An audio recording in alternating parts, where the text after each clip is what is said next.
All right. Well, it is 10 o'clock. So I think since everyone has been so prompt, I would like to start right on time. So welcome everyone to day 2 of the forum. Thank you so much for joining us.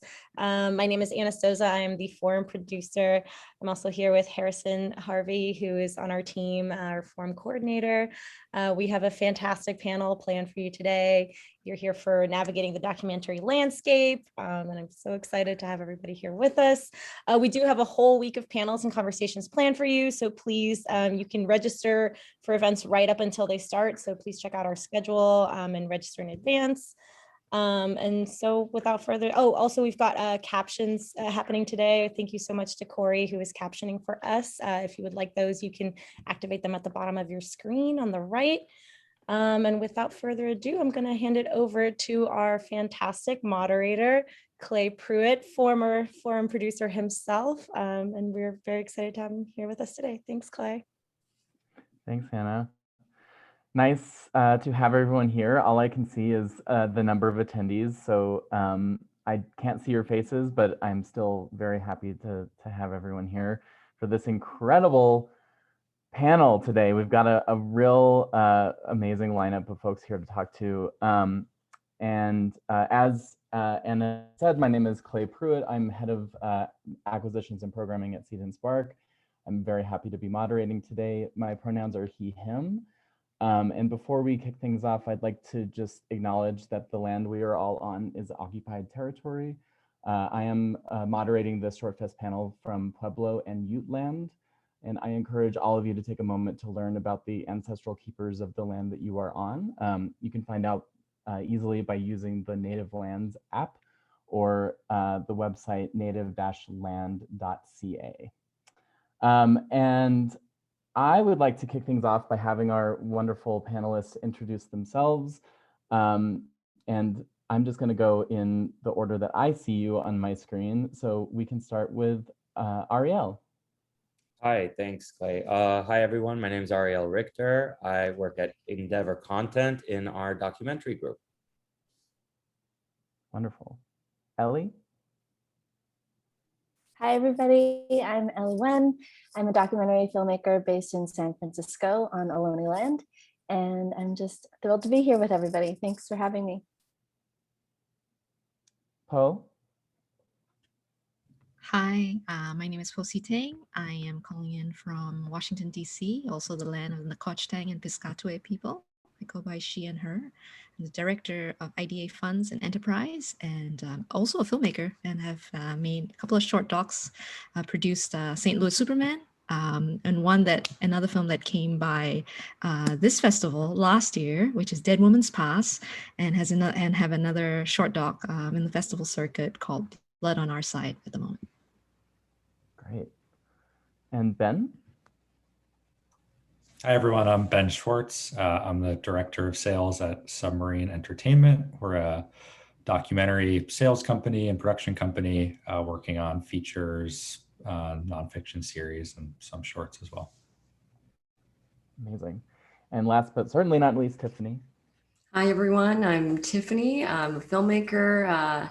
I am zooming in from Toronto, and it's on traditional territory of the Mississauga, the New Credit, the Anishinaabe, the Chippewa, and the Haudenosaunee, and many diverse First Nations people. I have a film at the festival called Sing Me Lullaby, and wish I could be there physically in person because I know so much about that festival, and I'm just, next time I'll be there in person. Amazing. Welcome, all of you. So happy to have you here. I'd like to start off with a question for the filmmakers that are with us today. Really sort of like early on stage question. How do you know when you've found a story that you want to pursue telling on film? And is there like a certain moment where you kind of give yourself the green light to go all in and pursue this crazy endeavor we know is documentary filmmaking? I mean, I'm happy to jump in there. I feel like many of us here can share this feeling of not being able to sleep or eat or think anything of it. I think with my very first film, The Apology, which is a feature doc, I was very, very young and ambitious, and many people thought I was going a little bit over my head there, but I just knew the gut wasn't, and I never actually thought I would be in documentary, ironically. I thought for sure I'd be in fiction after graduating film school, but there's just something that takes over, and yeah, that was 6 years of my life that that just changed the course of how I tell stories. I was very fortunate to document the lives of former sex slaves in Korea, China, and the Philippines. And I think with documentary for me, it's also this overwhelming understanding of the responsibility that you have. So meeting these women, I just couldn't look any other way. And I came back to Canada and I realized that this was just what I needed to do. And I definitely had many learnings throughout that whole process. Yeah, I recently came out of an MFA program at Stanford in documentary film. And so part of the good thing about going through a program like that is you make 4 films in 2 years, and you really only have so much time for each film. So you're really up against the deadline. And I guess it doesn't allow you to get too much in your head about like, oh, should I make this or not? It's more like, I got to make something. What am I going to make? But similarly to what Tiffany's talking about, I feel like I always try to go in a direction of something that's been on my mind and like kind of I've been obsessing over maybe without even realizing it. So I always try to find something that's kind of has a personal connection to me. And that stems from the very first film I made, which was a personal doc about me and my mom. And it was just a really good piece of advice from a professor about going with thinking small and thinking about what's really on your mind those days, and seeing if there's a film there. Great. Poh, did you want to add anything to that? No, I just lovely hearing what Ellie and Tiffany are saying. Yep. Agreed. Great. Let's talk, just sort of continuing on this, starting early stages first and moving through the process. Let's talk about financing, because I know that is often the biggest hurdle for filmmakers. And this is really for any of the panelists. What advice would you give in terms of when and how to best secure funding for a project, and what are the sort of most common pitfalls to avoid? I can kick off with financing and funding. You know, a lot of filmmakers, they start out with shorts because the bar to entry is much lower, and it's also, you know, less expensive to make. But that said, it's like there aren't necessarily a lot of funding opportunities for shorts. So I'll put a little plug here. We have a new grant coming up for Verite short filmmakers, focusing mostly on emerging, and it's called our IDA XRM Media Incubator. And it's a fund that's open to domestic filmmakers as well as international filmmakers interested in making verite shorts, up to 40 minutes at length. It's an unconditional, no strings attached grant. Each grantee will have up to 3, will get $25,000 each in unrestricted funds. And what's different about this grant, which is the IDA XRM Media Incubator grant, it also comes with mentorship. So of the 3 grantees, each grantee will be paired with an Oscar-nominated short documentary filmmaker or an Emmy-nominated documentary filmmaker, and they are Sky Fitzgerald, Smriti Mundra, and Nadia Holgren. So open call is going out July 5th. I say this and created this grant knowing that there aren't that many funds for short doc filmmakers. So please apply. July 5th is our open call. That's great. I just, while you were saying that, found the link that you had previously emailed me. So I'm going to put that in the chat here for the attendees to reference and take a look and read further about that. Any other panelists want to weigh in on financing?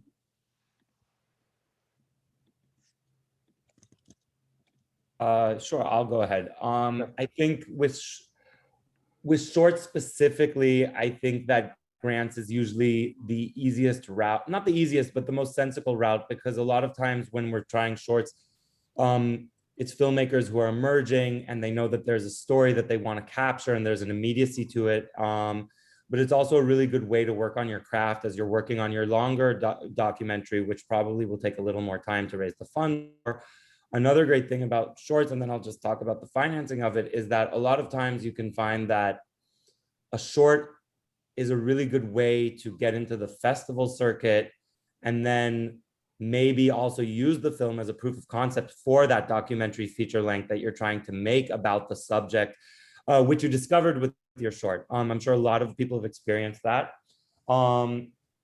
With raising funds, so there's the grant world, of course, which Poh talked about, and there's many grants, not many for shorts, but definitely more and more. And I think on the equity side of things, taking a person's investment and them hoping to hopefully see a return on their investment with shorts is a rare thing, but it's definitely out there. And I think with the right story and the right filmmaking, the usual documentary people, anywhere from like Field of Vision, for example, is a great example of an entity that can come in for equity and for grants on a short film and really give it life and find a home for it, or on their own channel or elsewhere.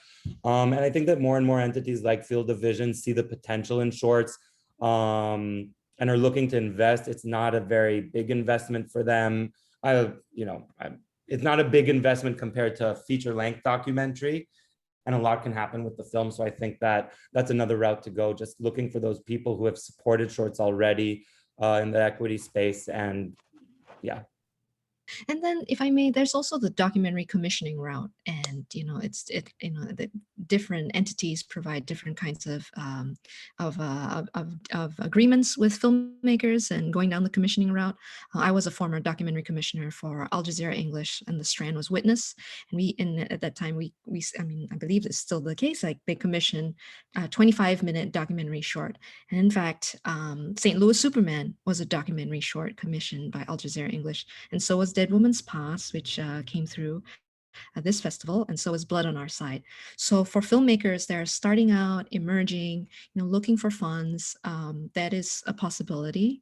That said, the organization AJE would take the rights, they own the rights, but they would, in terms of funding, when I was commissioning, and this was up until recently, it would give filmmakers up to $65,000.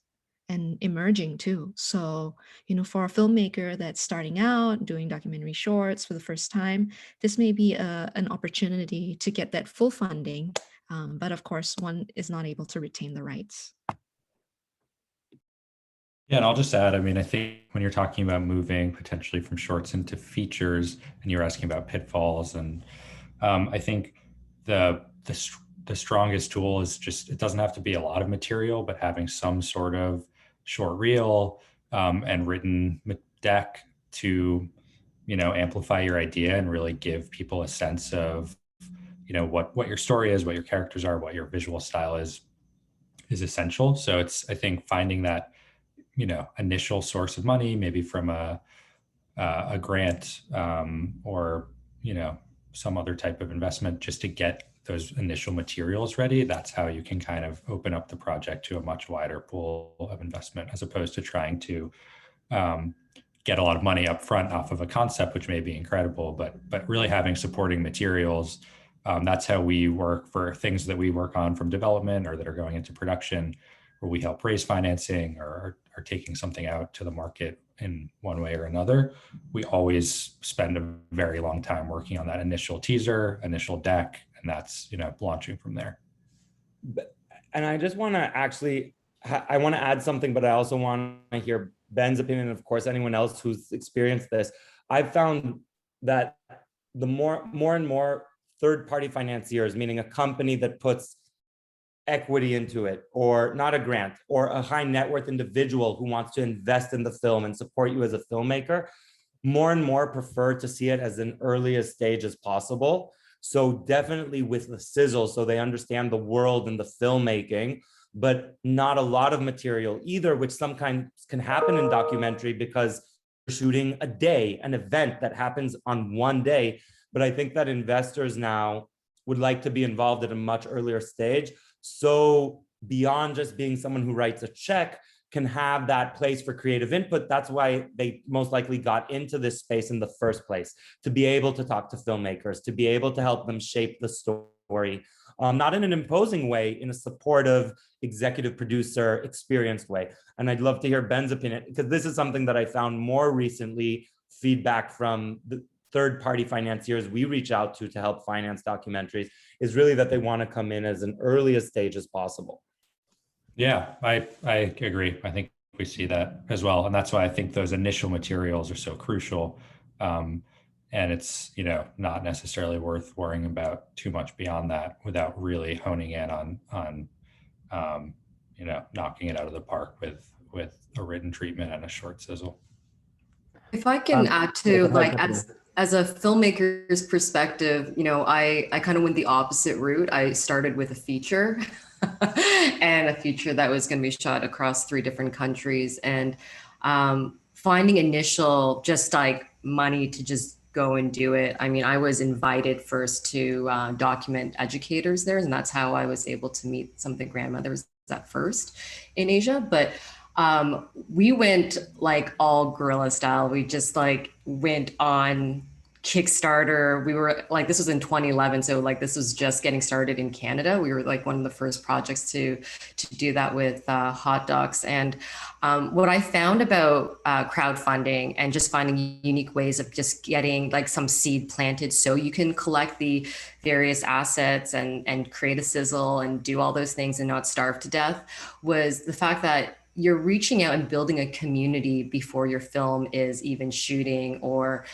released or marketing. I think if you look at it as like an early marketing strategy for early distribution, just like thinking about building that audience, that to me, I think was one of the most beautiful things about having something like that very early on and creating a blog and creating a way where people you don't even know have interest in seeing this journey through. And over the course of 6 years, you have people from all around the world that had supported your project, just rooting for you, really. At the end of the day, it's kind of like who doesn't root for the underdog, and seeing such a task like that. And another way I found that was interesting. So we succeeded in our goal for Kickstarter, but the analytics allowed us to prove to funders and people that, look at this isn't just our aunts and uncles. These are like, thousands of people from around the world that want to see this movie made. And that to them just also excited people to see, oh, wow, like we should get behind this first time feature doc filmmaker. Like she's going out there, she's making it on her own, and she doesn't care if she doesn't have anything yet, but she's just doing it, right? She's putting that proof of concept together. I also found another way of just finding unique ways of connecting with people that have the same type of interest, that, are part of boards. There are tons of philanthropists out there that just have a crap load of money that just, they need to connect with you, and you could find them. And when you look at the board of directors, and yeah, you do cold calls or you get introductions, and we found such different, unique ways of getting our film, made at the very beginning, just to be able to get all the research and development going.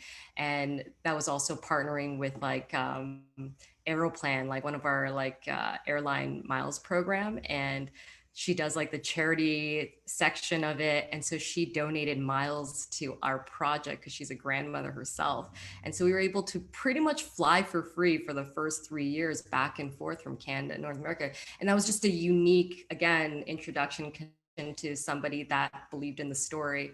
All to say is like what everybody said on this panel was, after 2-3 years of this research and development that I was able to meet the grandmothers, build up this relationship, I had so much material there that I was able to then meet with Anita Lee from the National Film Board of Canada, and then they came on board and obviously, fully funded the entire project and film. And again, it was definitely a long road, but it was a road where I felt like the amount of people that we were able to connect, the community that we were able to build, allowed this film, after once it was made, to really have quite a following I think that that's the most important thing when you are making film. It's to build your audience, build your community, so that it isn't just for a handful of people to watch, you know? So I think that's also another way of looking at it too.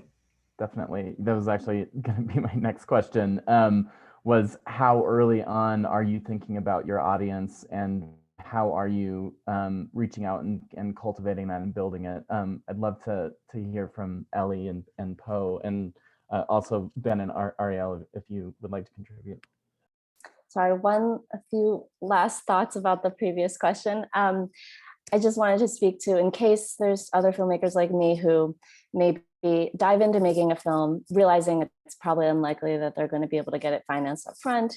There are ways of kind of making your money back afterwards. And it's been heartening to see there's more and more platforms for short docs out there nowadays, and varying degrees of how much they're willing to pay you for your films.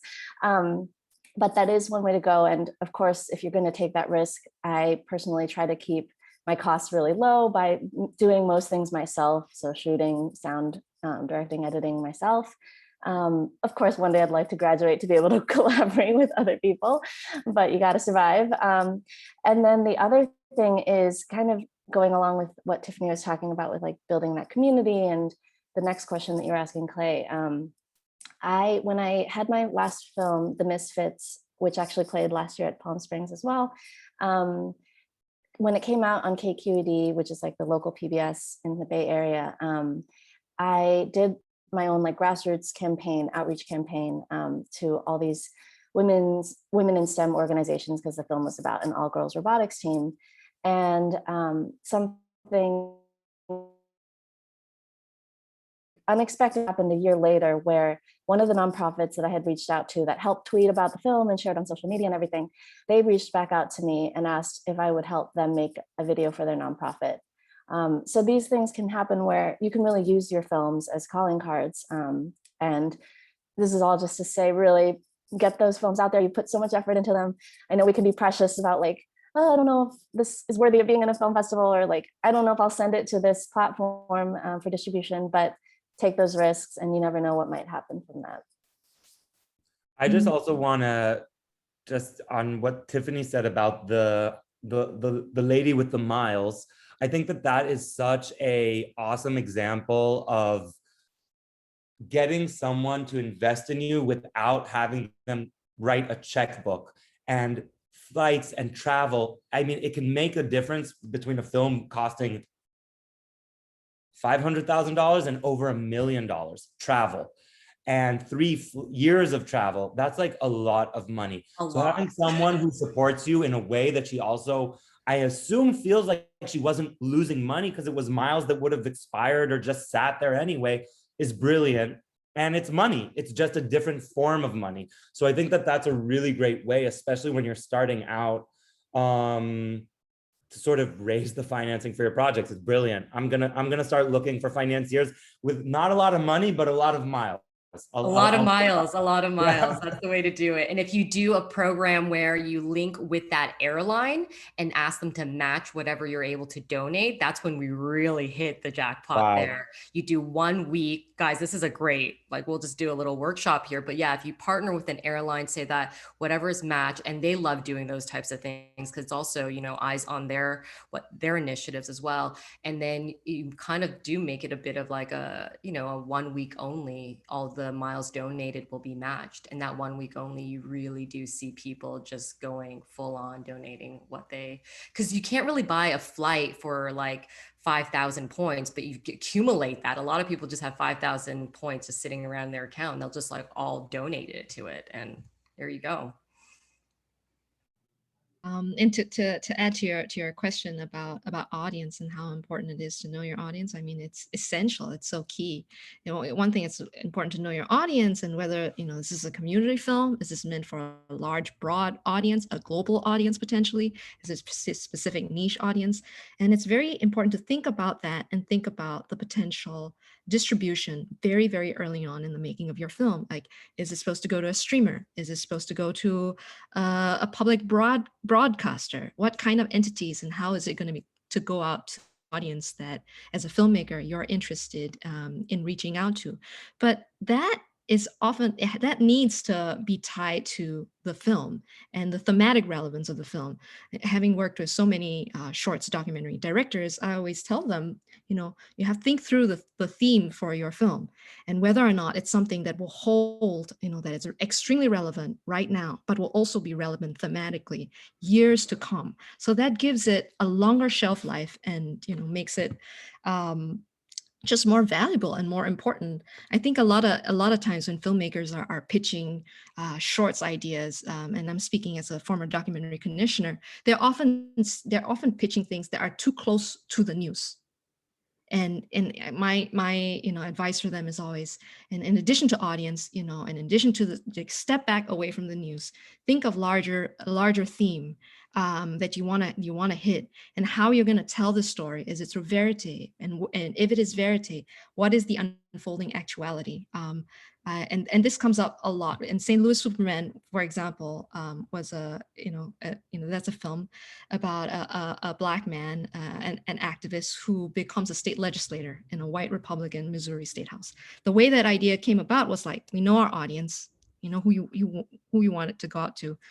There's funding on the table, up to $65,000 at least, and money that will go to the production, to the making of the film.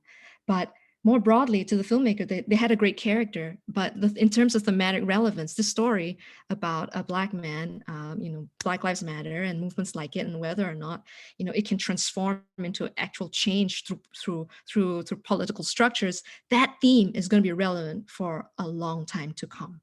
And so it's not just tied to elections or something that's too close to the news. So audience plus theme, very important to know. Absolutely. And that will help the filmmaker pitch, craft the story, and land it at a platform that is a good fit. Absolutely. You're also touching on something which is impact, and which I want to come back to later. But while we're on the subject of sort of tying audience identification to pathways for distribution, Ben, I wonder if you can talk about, from a sales perspective, how much that sort of audience cultivation influences you if you're determining whether or not you want to represent a film in the sales process, and what you look for in terms of a distribution partner to match that. Yeah, I mean, certainly thinking about potential audience is huge, and we're considering something. I think I always say our evaluation is kind of a two-step process. It's, are we a fan of the film and the filmmaking and the story? And then the second question is, who's the audience for the film? Because that's what any distributor, any streaming platform, any TV network is going to be thinking about. So that's a huge part of how we look at anything. And I think in the documentary space, there's topics that always work well. There's topics that ebb and flow. There's topics that suddenly become relevant.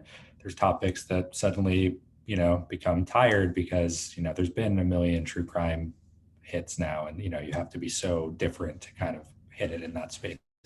So yeah, we're constantly looking at what are the platforms looking for, what's working. We're talking to distributors about,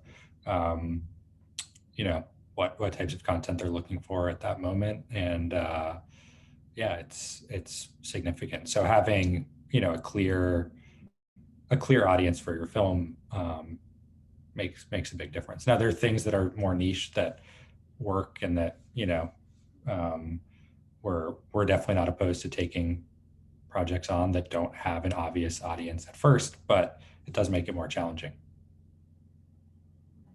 And since we're kind of on the sales topic, I know that there's probably a lot of attendees watching that are either working on their first feature doc, or or are about to sort of begin that work. How early should a documentary filmmaker be thinking about and approaching sales agents? And also, what's the best practice for them to find the right fit for their project? Sure, yeah, I'll say something that Ariel should weigh in as well. But I think the process, the best time, it varies by film. I think, we get involved at different times. I think going back like 6 years ago, we would have said it's like always kind of toward the end of the process.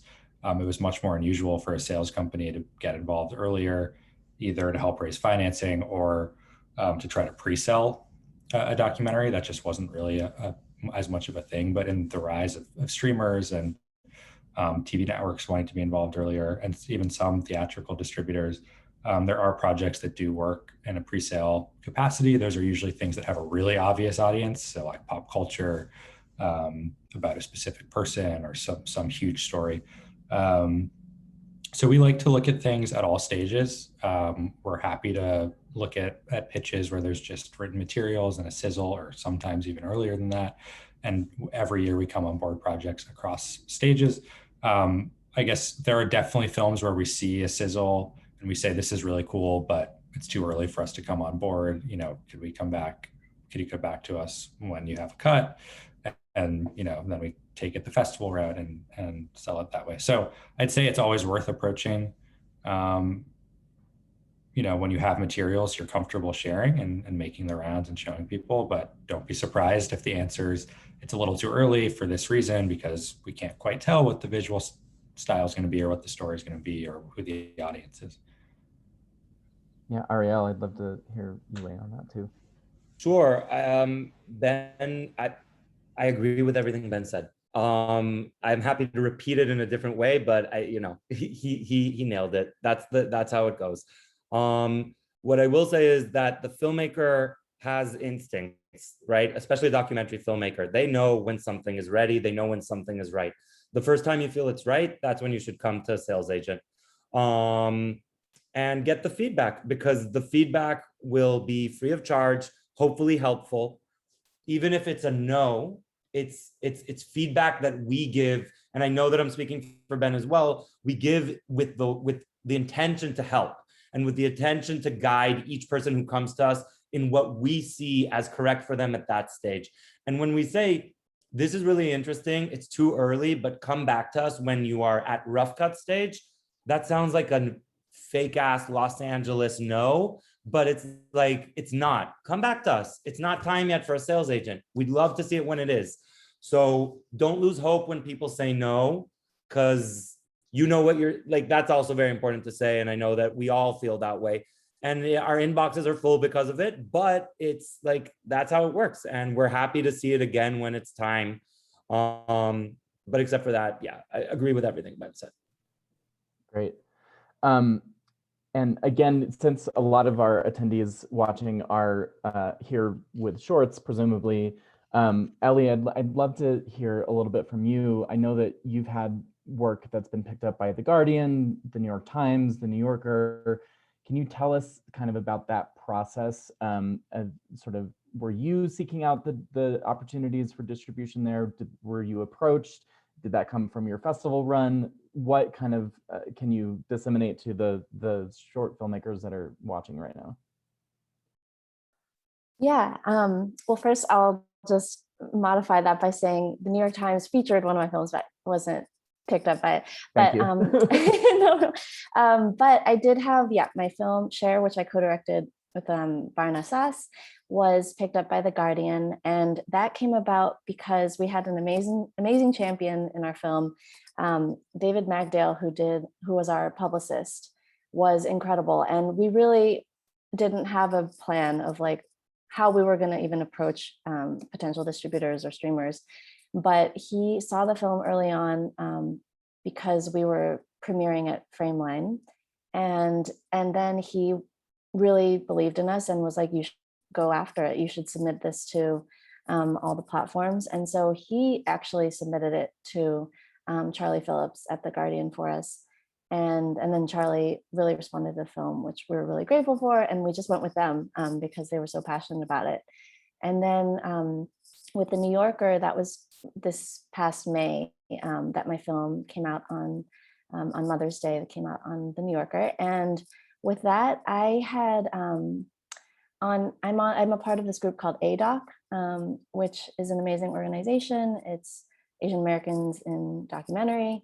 And it's this great network on Slack, and you should check it out if you identify. But there was this executive producer from The New Yorker who just put out a post that she was looking for films for like International Women's Day. And so I particularly responded to that with my film. And so I just blindly sent it in. They have like an open submission platform, and heard back about a month later. And they were interested in the film, wanted to see if I could expand it a little bit because I had made it for school and it was pretty short. So I dove back in and re-edited. And thankfully, yeah, they were really generous with their feedback and also with their licensing fee. It's one of the more respectful, generous experiences I've had. That's wonderful. I want to come back to something that Poh had sort of touched on earlier, and that was really around impact. So we sort of discussed like identifying your audience and cultivating that audience from early on. But I wonder how present in your mind is the sort of outcome and the impact that you'd like this either short or feature to have on the audience, and where do you start with that process? And do you is it part of bringing in partners that will help you down the road in doing an impact campaign, screening series? There's sort of many ways to go about this. So I'd love to hear what y'all's experience is. Yeah, Clay, actually, I'm not so familiar with impact producing because it's not my forte. The impact that I work with our filmmakers is like getting it to a large audience, which is very different from Sure. impact campaigns. So I would leave it to everybody else in this group to talk about impact campaigning. If anyone has experience there or has even dabbled in thinking about mounting something in that regard. Yeah. Yeah, I have with my first film, and I think like pending on again knowing the film that you're making and the themes that it's also touching on and creating, whether or not you partner with an impact producing partner that actually does this like full time, they take your film and then they partner and they do the outreach for you, or you're going to go grassroots. And for me, because I mentioned we started out kind of building our audience before we even actually were in the making of the official film.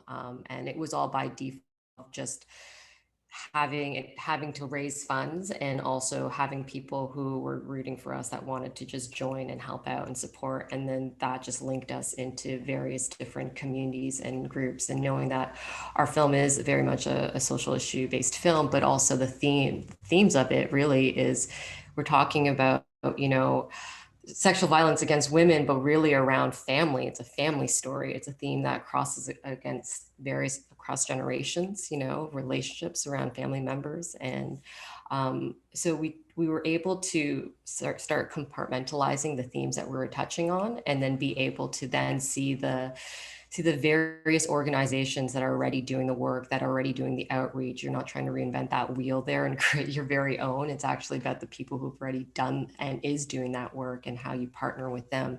And that happened very early on in our film, because there's also things that we want to be very mindful of what we were doing as well. Like I said, from the very beginning, as filmmakers, there's a responsibility of how we are also impacting that community and the work that is already done as well. And I'm in no business to try to go and disrupt that and go the opposite direction, just for the sake of the film. If anything, what we make and try to make is to echo, if not give another new perspective. I always say that, films and the stories that we're able to tell is giving people and audiences things that the news aren't able to invest and tell. It's the human story that I think is what connects us to a wider audience.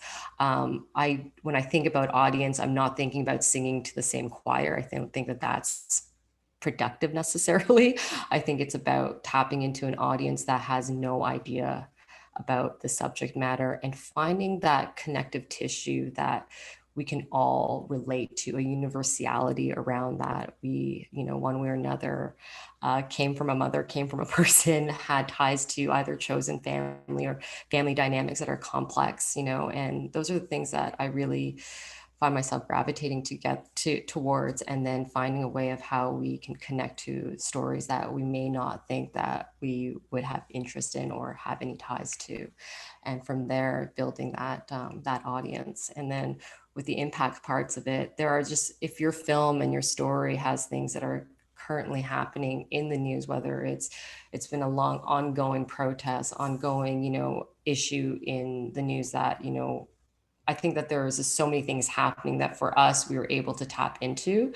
And unfortunately, it's an ongoing issue. It hasn't been resolved, sadly. And so in that way, the film continues to be relevant for people to use. But I also imagined if the issues were resolved, this still is a legacy piece, a piece that people can learn from and grow from. I look at the women that we document as being like OG in the world of activism. And so also thinking about that as well as what happens when things are resolved, where does that film live and how do those stories continue to echo? And to touch on impact, if there was one thing I would do differently with St. Louis Superman, which did very well and was nominated for the Oscars, is actually to have maybe an impact producer to work on it, because as the directors and the producer, we were so focused in making the best film possible, and then of course making sure we had a good distributor in the U.S. and making sure that we ran a good awards and festivals campaign, and making sure that the subject, the participant of the film, Bruce Ranks Jr., that he was front and center, and making sure that he was visible and that he got to speak his truth and spread his message was very important to us all as filmmakers.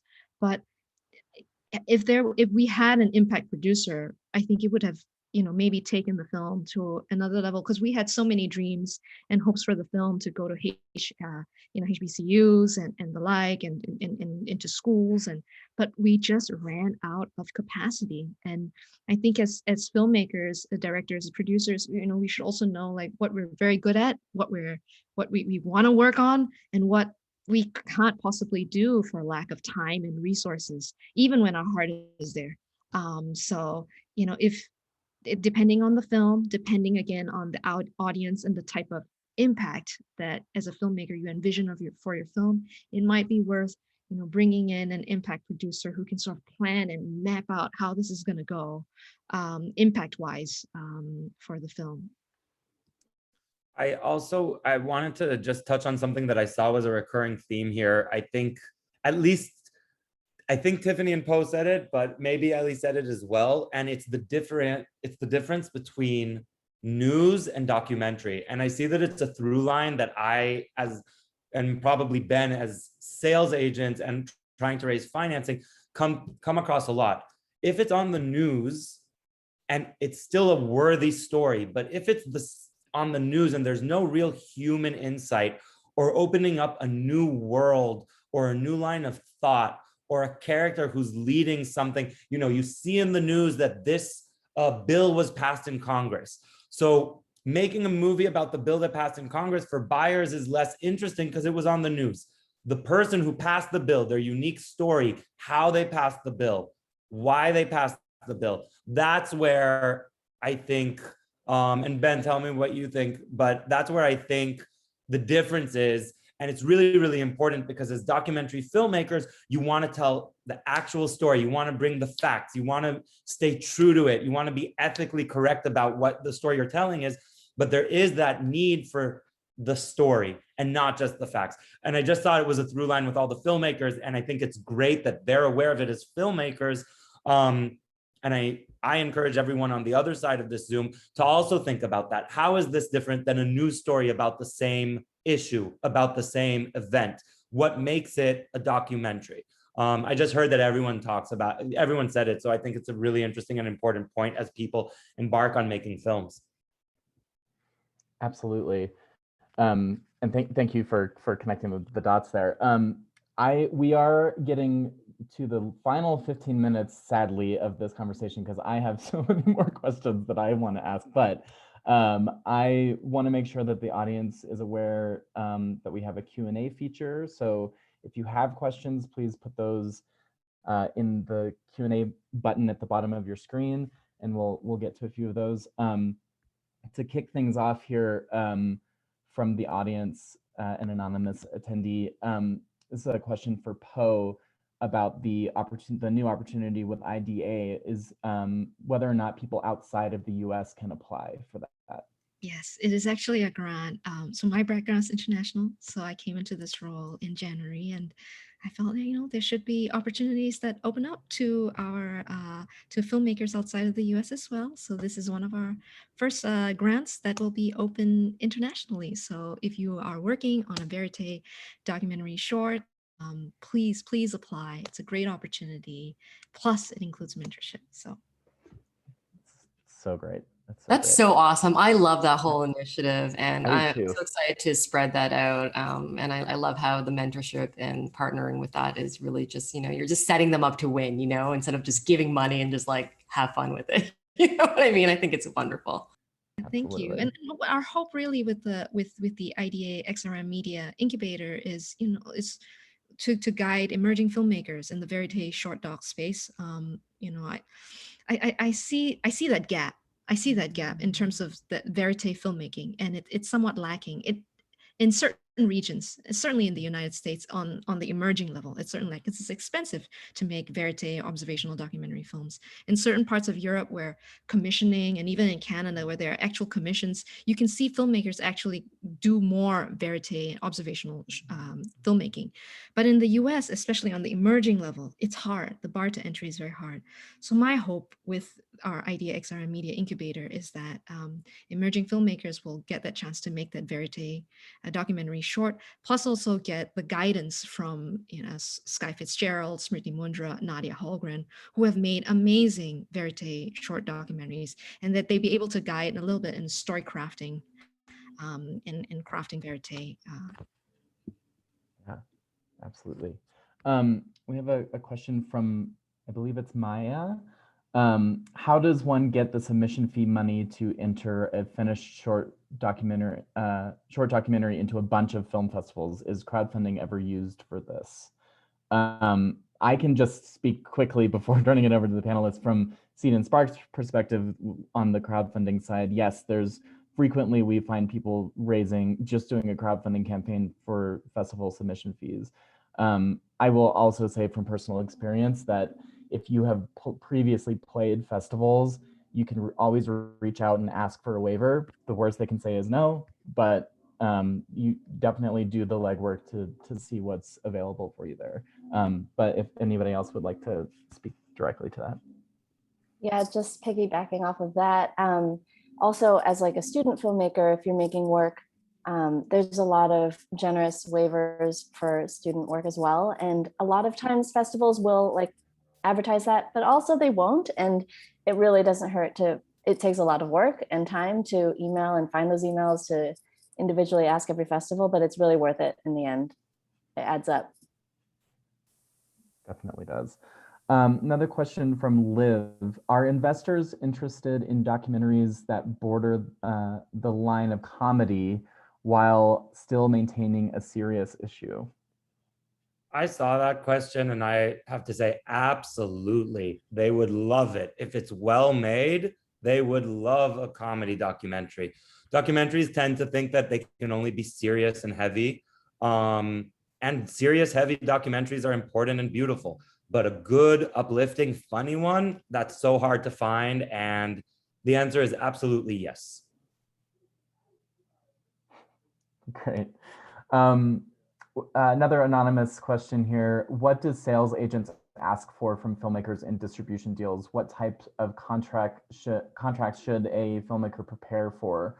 Are they then linked to the project long term, or just for a period of time? Yeah, I guess to answer the second question first, it's usually a relatively short period of time, maybe like a year or so, where they're like, this is, I guess, for US sales agents who are operate a little differently than international sales agents who actually acquire the rights and may have a longer term. Most of the US based sales agents are just an exclusive representative of the film. They're generally not putting up in advance, and they are getting a commission of the sale. So they're attached to the film as the exclusive rep for a certain amount of time. If they do a deal, they get a commission on the deal that they've done. And, so there's just a negotiation about that.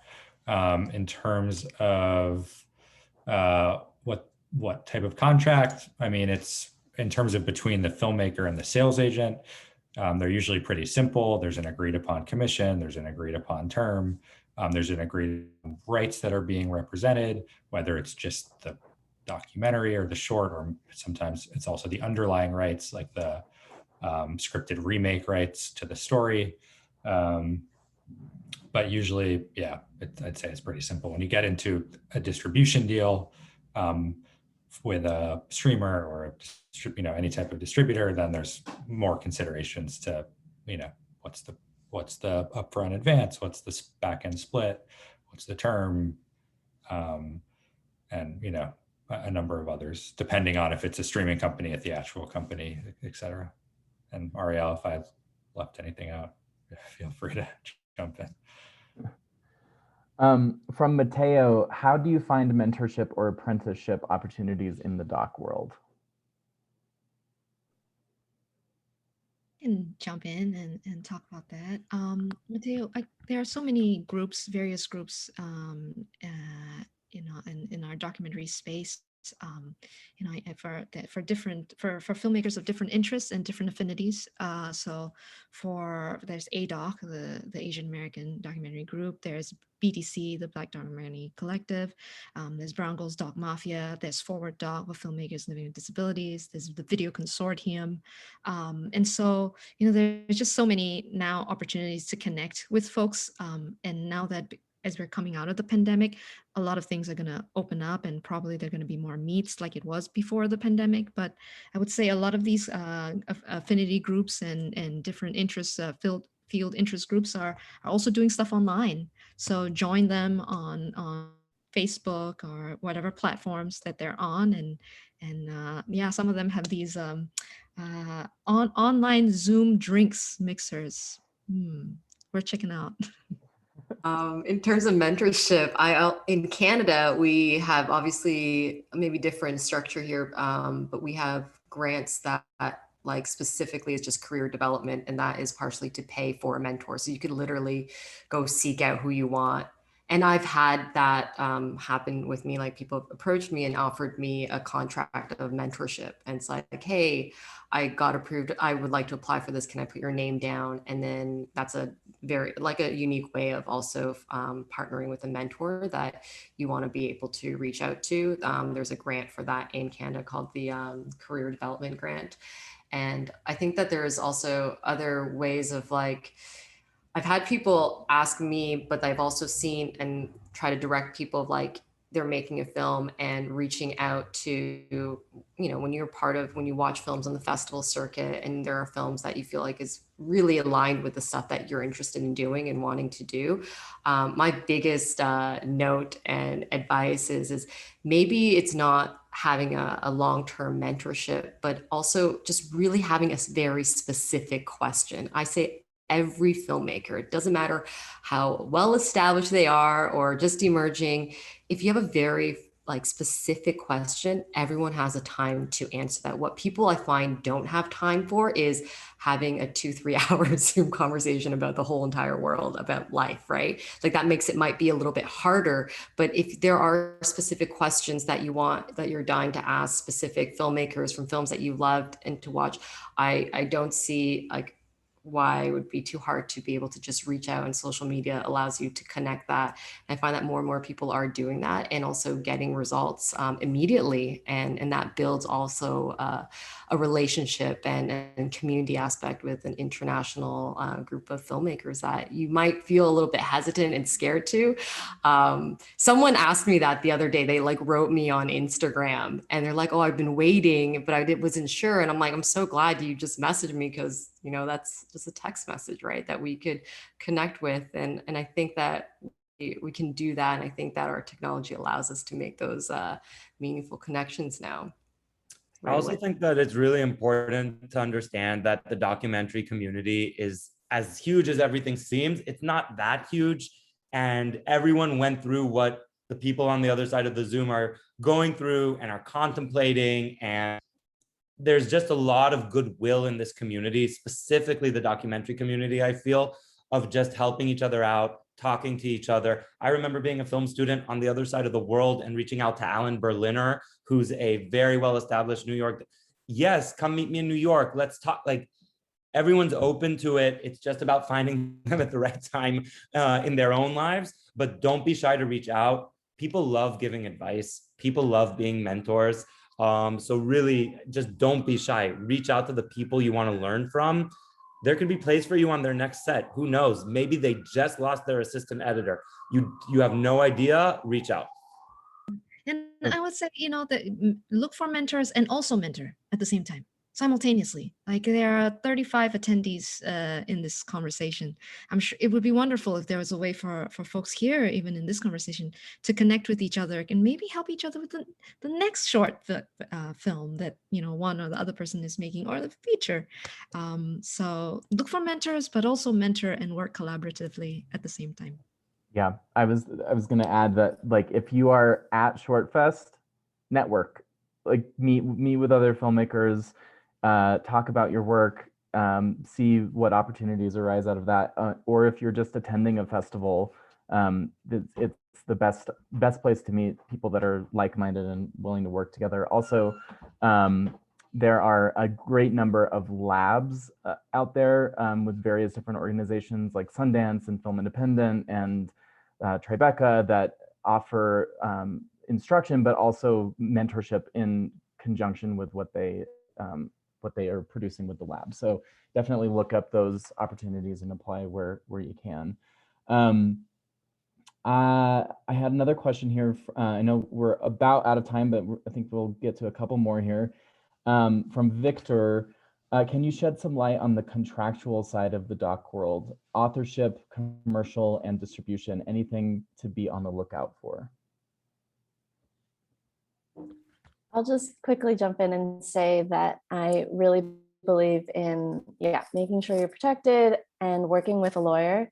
Obviously, we all know that lawyers are very costly. So I just wanted to shout out that I learned last year about there's such a thing as pro bono film legal clinics.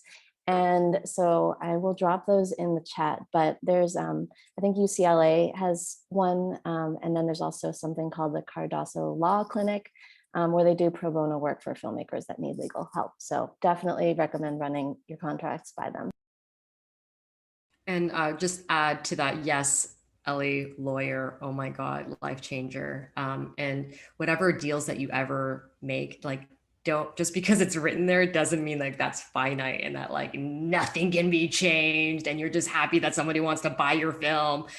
I trust me, it's always worth to ask those questions. And even if it can't be, you need to explore it, and I think that's a good practice, just like in life. Yeah, that's excellent advice. Okay, Kristen asks, I don't think my sales agent is the right match for my film. Can you recommend where I might look for a new agent?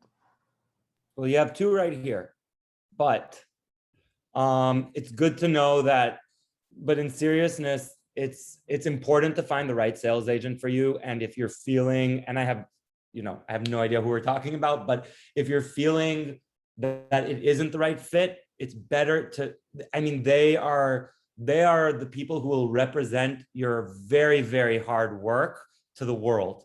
So it's important. It's an important matchmaking exercise.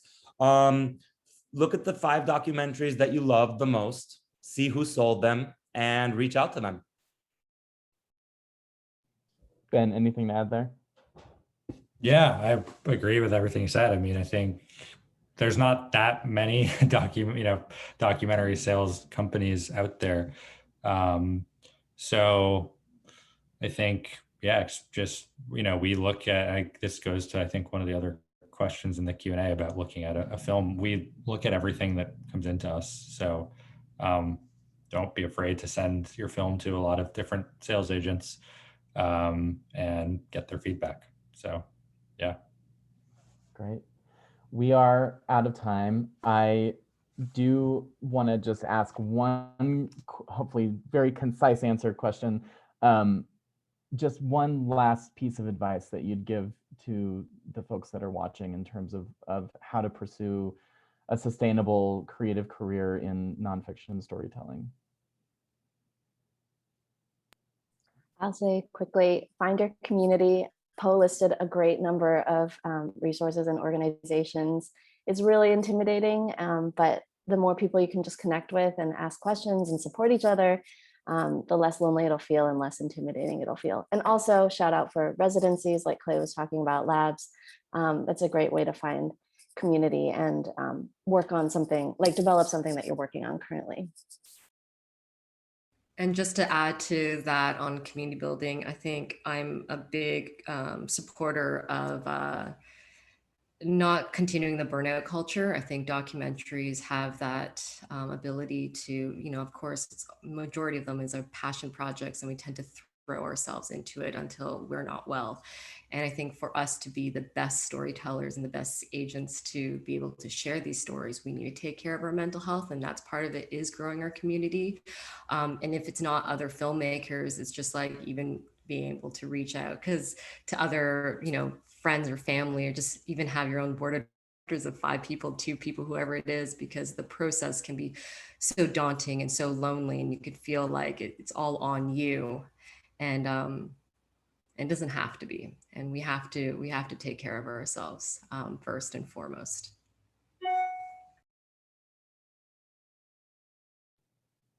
Any other advice? Poh, Ben, Ariel? Yeah, I guess I'd just say don't be discouraged. There's, you know, it's a very tough industry. There's a lot of different parts of the process to get a film from, you know, a concept to out on a platform in some sort of distribution. So a lot can go wrong. There's always going to be a lot of frustration, but I think you just have to keep going, keep trying to connect with different people, and not get discouraged. And work, adding to what everyone is saying, work collaboratively, but also don't put all your eggs in one basket. So you should constantly be, you know, developing and working on a variety of projects and coming up with ideas and testing it on your friends and in the communities that you're at, just to see, you know, the level of interest, and pay close attention to the news and also to the projects that have unfolded, that have done well, that, you know, just to get a sense of whether or not the story that you're developing and that you want to pitch, that you want funding for, is going to have legs, not just for the year, but for years to come. One last quick thought on taking care of yourself, like Tiffany was saying. I think with documentaries, especially, we take on potentially a lot of trauma, depending on what you're working on. And I just learned again about this amazing organization called Film in Mind, where they are trained psychotherapists, but also film producers. So they do 30-minute free consultations. I swear they're not paying me to say this, but I've been working with them on my latest film, and it's been a huge game changer for me. That's awesome. That's amazing. I love that so much. I'm going to share that. I'm going to tweet that right now. It's awesome.